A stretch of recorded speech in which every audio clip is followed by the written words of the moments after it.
The future is in our hands. My friends, we have toppled a political dynasty.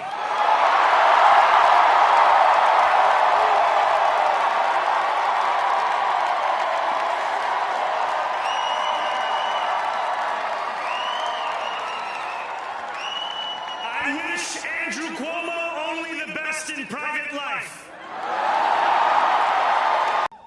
Tonight, we have stepped out from the old into the new. So let us speak now with clarity and conviction that cannot be misunderstood about what this new age will deliver and for whom.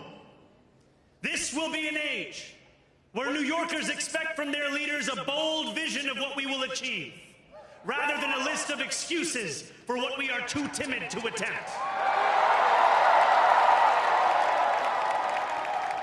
Central to that vision will be the most ambitious agenda to tackle the cost of living crisis that this city has seen since the days of Figueroa LaGuardia. New York, tonight you have delivered a mandate for change, a mandate for a new kind of politics, a mandate for a city we can afford, and a mandate for a government that delivers exactly that. And there are others who see politics today as too cruel for the flame of hope to still burn. New York, we have answered those fears. So hear me, President Trump, when I say this. To get to any of us, you will have to get through all of us. The conventional wisdom would tell you that I am far from the perfect candidate. I am young, despite my best efforts to grow older. I am Muslim. I am a democratic socialist. And most damning of all, I refuse to apologize for any of this. New York will remain a city of immigrants, a city built by immigrants, powered by immigrants,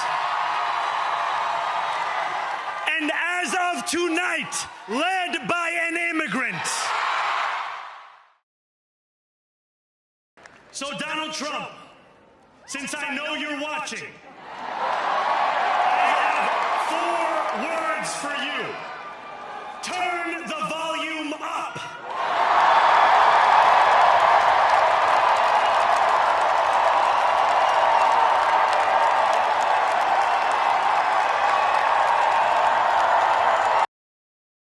Central to that effort is a transition team that is defined by the excellence New Yorkers will soon come to expect from government.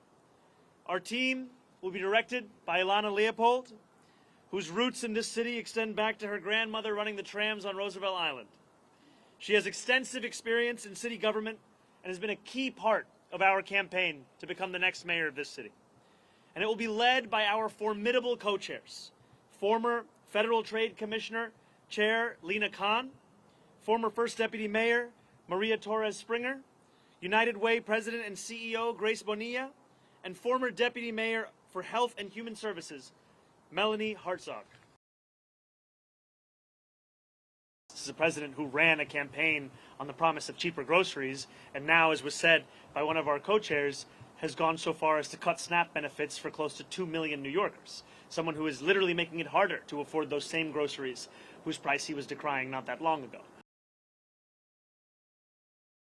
I continue to be interested in having a conversation with President Trump on the ways in which we could work together to serve New Yorkers, whether that be delivering on his campaign promises around cost of living, or the many issues that New Yorkers have been sharing with me about the drastic impacts that the legislation that President Trump has ushered through Washington will mean for them and their lives. I can see the dawn of a better day for humanity. Zohran Mamdani will become the next mayor of New York City. He is making history as the first Muslim and South Asian to lead New York City. At 34 years old, he is the youngest mayor the biggest city in the U.S. has elected in well over 100 years. It is our moment. Mamdani is a political newcomer. My name is Assemblymember Zohran Mamdani. In 2020, he was elected to the State Assembly, representing just over 100,000 people in Queens. His inexperience became a key issue in the race. This is not a job for a first-timer. What I don't have in experience, I make up for in integrity. I'm about to say something to you you've never heard a politician say. Please stop sending us money. Mamdani has disrupted traditional political campaigning. He harnessed the power of social media and was a constant presence on the trail, speaking directly to voters, sometimes in their own language. Pura ballot puron korbe. And he shocked the political establishment by beating former Governor Andrew Cuomo in the Democratic primary earlier this year. The night was not our night. I will work to be a mayor. You will be proud to call your own. His policies have drawn fierce support and criticism. Mamdani is a member of the Democratic Socialist of America. He won over younger, progressive voters and the city's immigrant communities with a pledge to raise taxes on the wealthy, make public buses and childcare free, and freeze rent for 2 million rent-stabilized tenants across the city. I'm freezing. Your rent. Let's plunge into the details. He has also faced criticism over his stance on Israel. The Assemblyman still won't say he believes that Israel has the right to exist as a Jewish state. I've said time and again that I recognize Israel's right to exist. And from business leaders opposed to taxes on the wealthy. Do you like capitalism? No, I have many critiques of capitalism. He has worked to distance himself from his earlier calls to defund the police and apologized for a tweet calling the NYPD racist. And I apologize because of the fact that I'm looking to work with these officers. President Donald Trump and Mamdani's relationship already looms large. I'm not going to send a lot of money to New York. Somebody's going to be a communist mayor of New York. It's a fluke. At a time when national Democrats are divided over how to counter Trump, Mamdani's win marks a victory for the progressive wing of the party. But how he handles the president will be a key test for the new mayor. If he wants to get on the phone to talk about anything that would be to the benefit of New Yorkers, I will always pick up, I will always have that conversation. You're ready to fight in public if necessary, but you're ready to pick up the phone in private as well, because what New Yorkers really want is results. For the first time in American history, an avowed, openly proclaimed socialist has been elected as the mayor of America's largest city. Zohran Mamdani is without a doubt the biggest win for socialism in the history of the country, and it is the biggest loss for the American people. He is truly a committed Marxist. And the results of that race tell you everything you need to know about where the Democrats and their party are headed. This morning I talked with Mayor-elect Mamdani. We had a very, very good conversation. We said that we cared about New York City and that we look forward to working together to help the city and improve the city. I congratulated him on running a very, very good campaign. And the issue that he has stressed is being stressed by Democrats across the country, from one end of America to the other, the high costs that the Trump administration is imposing on us and their failure to do anything about it.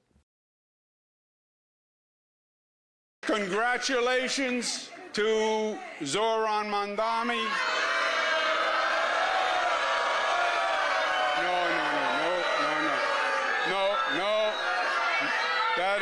No. That is not right. That is not right, and that is not us. That is not us.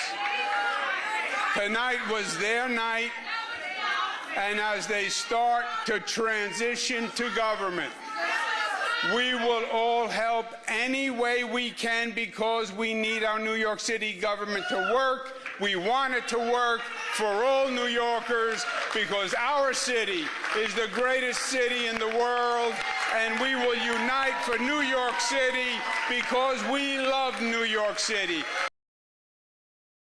Mark, the election of socialist Zohran Mamdani, highlighting the ideological divide within the Democratic Party, pitting far-left progressives and socialists against more moderate Democrats who worry his win could make it harder for the party in swing districts as Republicans use his radical proposals to drum up support among their base. You have a range of views with the people being elected on the same day that I think will limit the fact that that one candidate or the other represents the future of the Democratic Party. In some ways, what they represent is the continuing debate in the Democratic Party about how left they want to go. House Speaker Mike Johnson stated Democrats in New York City have chosen a true extremist and Marxist, and the consequences will be felt across our entire nation. Zohran Mamdani's election cements the Democrat Party's transformation to a radical, big government socialist party. House Democrats endorsed Mamdani's dangerous policies, including defunding the police, seizing private property, and massive tax increases. The White House also slamming Mamdani over controversial remarks he made, blaming the president for bomb threats at some polling locations in New Jersey. I saw those comments from Mamdani. I think they are completely irresponsible, and they are based on zero evidence. And I think this is just another example of how the Democrat Party unfortunately stands for nothing. All they stand against is President Donald Trump. And I think it's quite sad to see that we have someone at the top of the ticket on an election day today saying such things about the president when he obviously had absolutely nothing to do with those threats. New Jersey authorities have already arrested a juvenile in connection with threats made at one polling location. I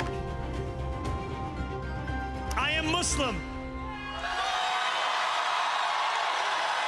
I am a democratic socialist. And most damning of all, I refuse to apologize for any of this. After wins from far-left Democratic and socialist candidates, there are growing concerns the Democrat Party has taken a major turn that will cause wide divisions and perhaps even big defeat for the party in the midterms. And joining us to discuss is president of RMG Research, pollster and analyst Scott Rasmussen. Scott, thanks so much for joining us this morning. We appreciate it. First of all, your thoughts overall about what happened last night. What does this mean also for the Democratic Party, do you think, moving forward? Well, Jan, it's good to see you. And what happened last night, obviously, just it was a good night for the Democrats. No matter how else you want to talk about it, they won all the key races. But they are going to be the races aren't as decisive as you want to think, as some people want them to be. The reality is only about 1 out of 9 New Yorkers voted for Mamdani. The state races in New Jersey and Virginia, those are Democratic states. So it was a good night. The Democrats outperformed expectations a little bit, especially in New Jersey. And we also have to remember that these kinds of races, low turnout off-year races, are dominated by groups who typically vote Democratic, especially people with a postgraduate degree. Also, we have a historic government shutdown. How much did that play into a voter's decision yesterday? You know, especially in Virginia, it likely had an impact because so many federal workers are affected by it. But also the impact across the nation is growing. When we first polled on this in the earliest days of the shutdown, hardly anybody noticed anything was going on. As of yesterday, 44% of voters nationwide say they have been impacted by the shutdown, at least to some degree. 16%, so 1 out of 6 voters say they've been impacted a lot. We're starting to see the impact in flight delays and other things, and I think those numbers will keep going up. And yes, voters hate shutdowns, and they blame the party in power. Let's take a closer look at some of the numbers in New York City. You talked about Mamdani a little bit. Yeah. A little bit more than 1 million voters actually turned out for him there, but there's 9 million people in New York City. Here's the numbers. He did win 50.4%, so even if you combine Andrew Cuomo and Curtis Sliwa in this particular case here, he still would have won. However, when you look at the percentages here, you know, you're talking about less than 15% of New Yorkers are actually choosing this person to run the city there. What was your thoughts about this race? You know, this whole race, reading about it has just made me roll my eyes all the time. First of all, why did Mamdani win? Well, partly because he ran a good campaign. Partly in the general election because Andrew Cuomo was his primary opponent, a deeply flawed and deeply despised candidate. You would have won against Andrew Cuomo. So there's a... Well, thank you. So look, there's a divide in the Democratic Party. The divide has been there for a long time. In our polling, we continually poll to understand this divide. You know, on the Republican side, there's the MAGA versus traditional Republicans divide. The MAGA voters clearly are dominant on the Republican side. But in the Democrats, there's the moderate, there's the Chuck Schumer wing, the old school Democrats, and then there's the new rising progressive Democrats. And those two, the party is evenly divided between them. It's a fight that is going to keep playing out for years. So then what do you do if you're a Democrat? Well, if you're a Democrat, what you do is you run somebody like Mamdani in New York City, and you run somebody who is far more moderate if you're trying to win a purple district or a purple state race. And that's where the problem comes in, because the progressive base really believes that the reason they're losing is because their candidates aren't progressive enough. You know, I live in Texas. If you try to run a very progressive candidate in Texas, you're not going to do all that well. It's just not going to work. No, and the question becomes, will this now help Republicans in the midterms because you have such a fractured Democratic Party? To some degree, but James Carville said it in 1992, and it's still true today. It's the economy, stupid. Yeah. The most important factor in determining how the midterms will turn out is going to be the economy next year. Right now, 31% of voters say their finances are getting better, 31% worse. Those aren't great numbers. They're better than they were a year ago. Correct. But what matters is next year. Yeah, and will Mamdani's, what he wants to propose, will his policies have had that effect early enough before the midterms for folks to realize that it's, you know, not working? So that's also the question too, don't you think? I think absolutely. The Republicans will do everything within their power to raise up Mamdani and his voice and present him as the face of the Democratic Party, because in large segments of the country it won't work.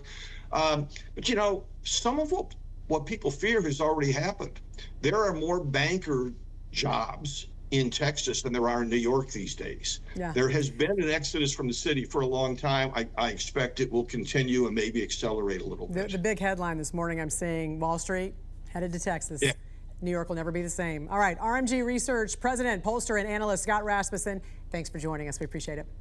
Thank you.